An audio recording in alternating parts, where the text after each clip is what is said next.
사도신경으로 신앙 고백하심으로 9월 14일 새벽 예배를 하나님 앞에 올려드리도록 하겠습니다.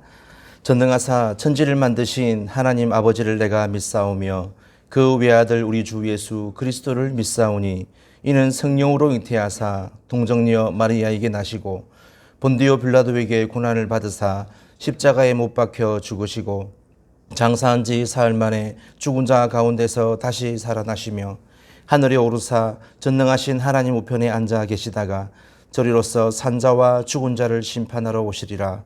성령을 믿사오며 거룩한 공예와 성도가 서로 교통하는 것과 죄를 사하여 주시는 것과 몸이 다시 사는 것과 영원히 사는 것을 믿사옵나이다. 아멘. 찬송가 212장입니다. 겸손히 주를 섬길 때 괴로운 일이 많으나 구주여 내게 힘주사 잘 감당하게 하소서.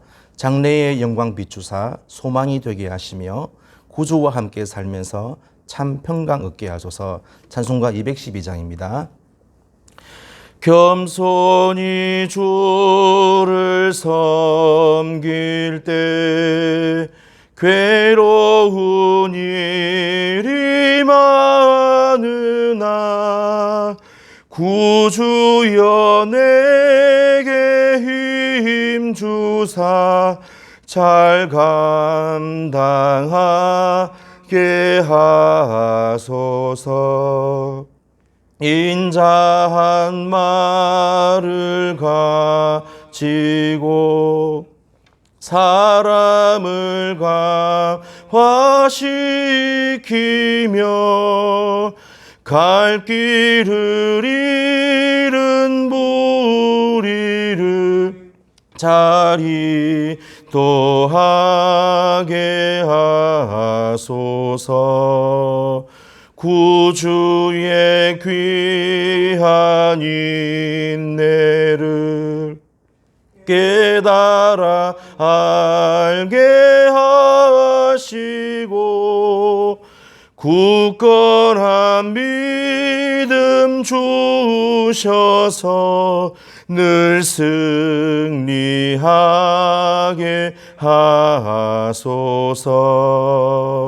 장래의 영광 비추사 소망이 되게 하시며 구주와 함께 살면서 참 평강 얻게 하소서. 아멘.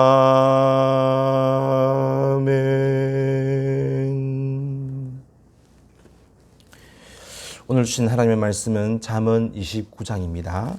잠언 29장 1절에서 14절까지 말씀만 함께 교독하겠습니다. 잠언 29장 1절에서 14절입니다. 구약 944면 정도에 있습니다. 한 절씩 교독하겠습니다. 자주 책망을 받으면서도 목이 곧은 사람은 갑자기 패망을 당하고 피하지 못하리라. 의인이 많아지면 백성이 즐거워하고 악인이 권세를 잡으면 백성이 단식하느니라. 지혜를 사모하는 자는 아비를 즐겁게 하여도 창기와 사귀는 자는 재물을 잃느니라.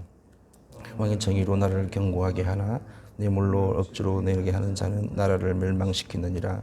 이웃에게 아첨하는 것은 그의 발에 그물을 치는 것이니라.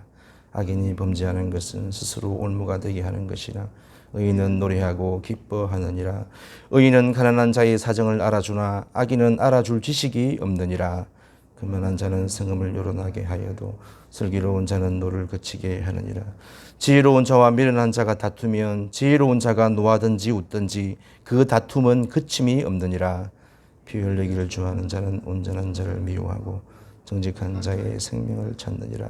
어리석은 자는 자기의 노를 다 드러내어도 지혜로운 자는 그것을 억제하느니라. 거짓말을 들으면 그의 하인들은 다 악하게 되느니라. 가난한 자와 포악한 자가 섞여 살거니와 여호와께서는 그 모두의 눈에 빛을 주시느니라. 왕이 가난한 자를 성실히 신원하면 그의 왕위가 영원히 견고하리라. 아멘. 오늘 본문은 위에 소제목이 붙어 있지 않지만 솔로몬의 잠언입니다. 그런데 특이한 것은 솔로몬의 잠언인데 어떤 이유인지 알 수 없지만 어디엔가 묻혀 있다가 솔로몬이 죽고 난 이후에 약 200년이라는 시간이 흐른 뒤에 이 히스기야 왕 때에 발견되어서 정리된 솔로몬의 시입니다.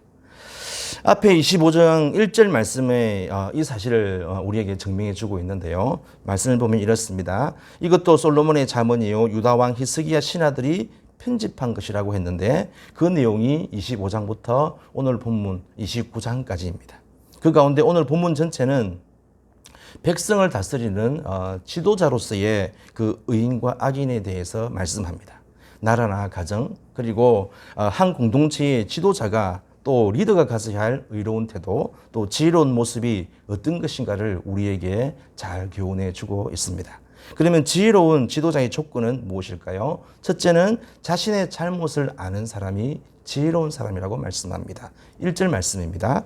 자주 책망을 받으면서도 목이 곧은 사람은 갑자기 패망을 당하고 피하지 못하리라고 합니다. 여기에 목이 곧은 사람은 순종과 경외의 표시로 목이나 허리를 굽히는 것과는 반대로 책망을 들었을 때에 이것을 못마땅하게 여기고 또 자기 고집을 부리며 잘못된 행동을 하는 사람을 말합니다. 그러면 목이 곧고 교만한 사람에게 주어지는 결과는 무엇일까요? 성경은 그것의 결과에 대해서 패망이라고 말씀하고 있습니다. 이런 사람은 자신에게 어려운 일들이 찾아왔을 때 도와줄 사람이 없습니다. 왜 그렇습니까? 권면하고 가르치고 그리고 타일러도 결국에는 자기 생각대로 하는 목이 곧은 사람 또 교만한 사람이라는 그런 이미지가 이미 많은 사람들에게 인식되어 있기 때문에 그렇습니다. 여러분 성경에도 보면 다윗을 죽이려 했던 사울왕은요 전쟁터에서 쓸쓸하게 그렇게 죽임을 당했고요. 또 열왕기하 18장 29절 말씀을 보면 예루살렘을 공격하면서 하나님도 너희를 구원하지 못할 것이다 라고 이야기하면서 하나님을 끝까지 멸시했던 이 아수르의 사내립은 남유다를 상대로 해서 무려 18만 5천 명이라는 군사를 잃게 되었고 뿐만 아니라 사내립도 본국에 돌아와서 자기 아들에게 의해서 살해를 당하는 그런 일들이 일어났습니다. 또 성전의 그릇으로 술을 마셨던 이 벨사살 왕은요, 이 바사의 고레스가 이 바벨론을 점령했을 때에 죽임을 맞이하게 되는 것이죠. 여러분, 이런 사람들의 공통점은 다 어떤 것을 우리에게 보여주고 있습니까? 모두 자기들의 힘과 권세만 믿고 마음을 교만하게 가졌던 자, 그런 지도자들입니다. 하지만 그들의 높았던 마음은 꺾이고 하루아침에 비참한 죽임을 당하게 되어지고 패망하고 말았습니다. 8절 말씀에도 보면 거만한 자는 성읍을 요란하게 한다라고 이렇게 말씀하고 있지 않습니까?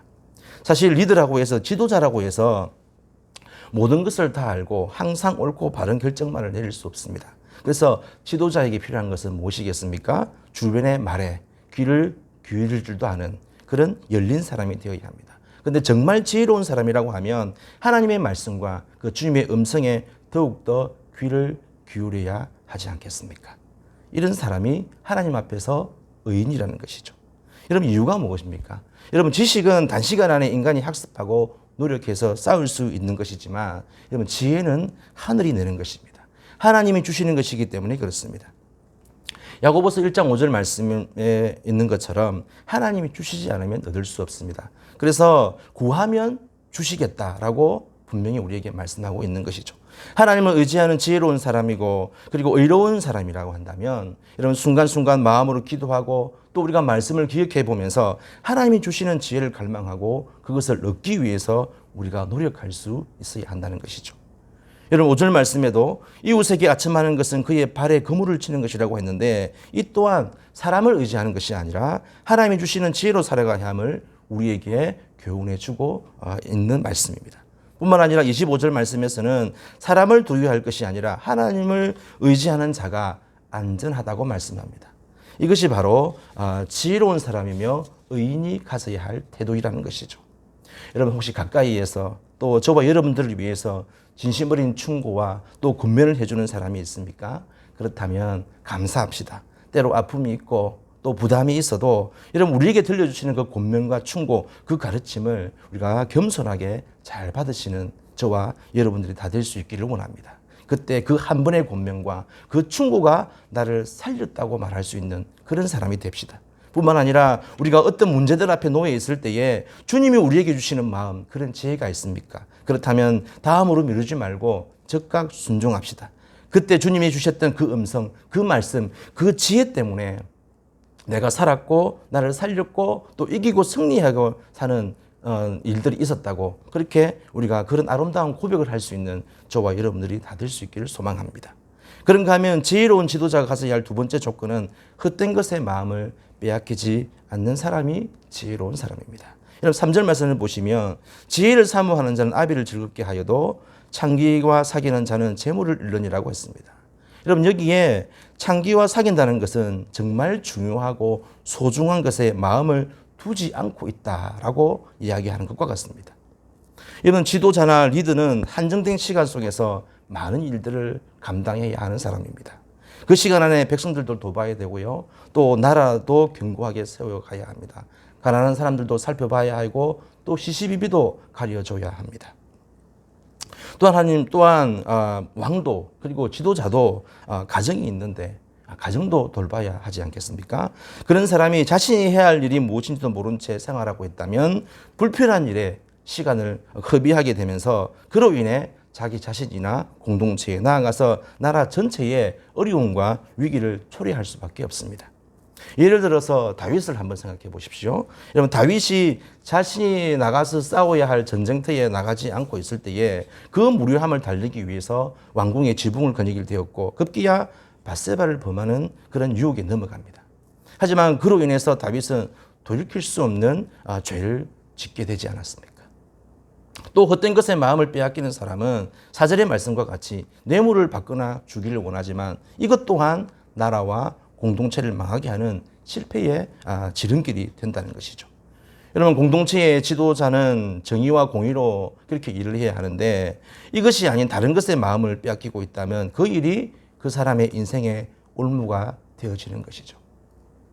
바라기는 우리가 사탄의 그물 또 죄의 그 유혹에 걸려들지 않기 위해서 언제나 선한 생각을 하고 한 걸음 더 나아가서 우리가 가야 할 곳, 우리가 머물러 있어야 할 곳, 또 무엇을 우리가 선택해야 할 것인지를 잘 분별해서 하나님의 자녀로 빛으로 소금으로 우리에게 맡겨주신 사명을 잘 감당해낼 수 있는 그런 저와 여러분들이 될 수 있기를 축복합니다. 마지막 세 번째는요, 자신의 감정을 다스리며 공동체에 선을 베풀 수 있는 사람이 지혜롭고 의로운 지도력을 가진 사람이라고 말씀합니다. 여러분 11절 말씀을 보시겠습니다. 어리석은 자는 자기의 노를 드러내어도 지혜로운 자는 그것을 억제하느니라고 했습니다. 여기서 노는 히브리어로 루하흐라고 이야기하는데요. 호흡이나 영 또는 분노나 생각이라는 의미로도 사용되어지는 단어입니다. 그런데 여기서는 이 분노라고 이야기보다는 마음이라고 그렇게 해석하는 것이 제대로 된 해석이라고 할 수 있겠습니다. 한 공동체의 지도자가 그 마음을 제대로 다스리지 못하고 자신의 기분과 감정대로 말하고 행동한다면 그럼 어떤 일이 일어나겠습니까? 아마도 누구도 그 사람을 따르려고 하지 않을 것입니다. 오히려 근심과 불안과 짜증스러운 감정들이 더 많이 일어나지 않겠습니까? 이런 곳에서는 은혜를 기대하기 어렵습니다. 하지만 자신의 감정을 다스리고 절제할 줄 아는 사람은 오히려 공동체에 선을 베풀기를 더 좋아하는 것이죠. 여러분 7절 말씀을 한번 보시면 여러분 의인은 가난한 자의 사정을 알아주거나 또 악인은 알아주나 악인은 알아줄 지식이 없느니라고 말씀합니다. 여러분 공동체 안에는 다양한 부류의 사람들이 함께 섞여서 생활하고 있습니다. 지혜로운 지도자는 이 속에서 의인들이 아닌 그 악인의 편을 들어주어서는 안 됩니다. 가난하고 연약한 자들에게 억울한 일이 일어나지 않도록 결정하고 필요하다면 그들을 도와줄 수 있어야 합니다. 그러면 그렇게 할 때 주어지는 결과가 무엇이라고 말씀합니까? 14절에 그 정답을 말씀합니다. 왕이 가난한 자를 성실히 신원하면, 다른 말로 재판하면 그의 왕위가 견고히 서리라고 했습니다.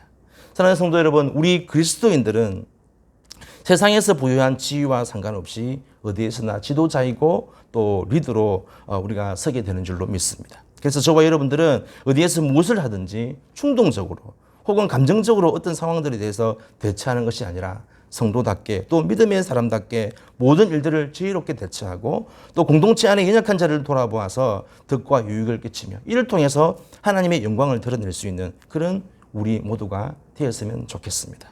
오늘도 복된 이 하루를 살아가실 때에 주의 말씀에 우리가 귀를 기울이고 또 주변의 그 말들에 또 우리가 경청할 줄 아는 그런 하나님의 사람이 되어서 우리가 어디에서 무엇을 하든지 하나님께서 세우신 지도자로 또 리더로 또 성도로 그렇게 아름답게 쓰임받고 그렇게 열매 맺어갈 수 있는 우리 장전의 모든 성도님들 되시기를 주님의 이름으로 간절히 바라고 축복합니다. 기도하시겠습니다. 지혜의 근본이 되시는 참 좋으신 하나님, 오늘도 새로운 하루를 우리에게 열어주시고 우리가 주님의 말씀을 묵상하며 기도할 수 있도록 은혜 베풀어 주심을 감사합니다. 오늘 말씀을 통해 이 땅을 살아가는 많은 사람들에게 지혜가 필요하지만 그 누구보다 지도자와 리더들에게 더욱더 필요하고 요구되는 것이 지혜임을 깨닫습니다. 뿐만 아니라 왕같은 제사장으로 우리를 부르신 모든 믿는 자들에게도 이 지혜는 필요한 줄로 믿습니다.